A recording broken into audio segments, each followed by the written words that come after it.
खबरों के सिलसिले को हम आगे बढ़ाएंगे और आपको बताएंगे कि सुप्रीम कोर्ट के फैसले के बाद पंजाब असेंबली में मुतवक्के नंबर्स गेम सामने आया।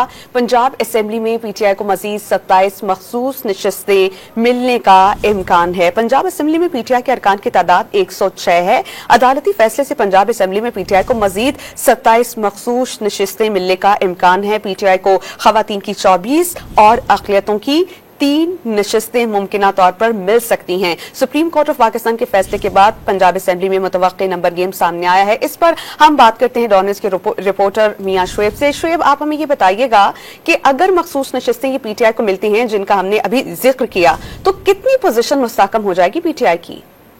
जी बिल्कुल, मखसूस नशिस्तों के फैसले के बाद जो पंजाब असम्बली का ऐवान है, इसमें जो पोजीशन है पंजाब असम्बली में, क्योंकि वजीर आला के इंतखाब के बाद अरकान असम्बली की जो पोजीशन है इस वक्त उनकी तादाद क्योंकि 186 होना होती है, लेकिन मुस्लिम लीग नून के पास इस वक्त जो अरकान की तादाद 204 है, जबकि जो सुन्नी इत्तेहाद कौंसिल के मौजूदा अरकान की तादाद 106 है। और मखसूस नशिस्तों के फैसले के बाद जो मुमकिन तौर पर इसमें जो इजाफा होगा वो 27 नशिस्तों का इजाफा होगा, जिसमें खवातीन की मखसूस नशिस्तें जो सुन्नी इत्तेहाद कौंसिल या पीटीआई के हिस्से में आएंगी वो 24 नशिस्तें होंगी। इसी तरह 3 जो अक़लियत की नशिस्तें हैं वो भी सुन्नी इत्तेहाद कौंसिल के हिस्से में आएगी, जबकि पीपल्स पार्टी की अवान में पोजीशन इस वक्त 10 है और मुस्लिम लीग काफ के जो अवान में पोजीशन है वो इस वक्त 10 है, और जबकि पीपल्स पार्टी की अवान में पोजीशन जो मौजूदा है वो 14 है, जिनकी 2 नशिस्तें जो है वो कम होंगी, जबकि इस्तेकाम पाकिस्तान पार्टी की इस वक्त जो पोजीशन है वो 4 है। इस तरह जब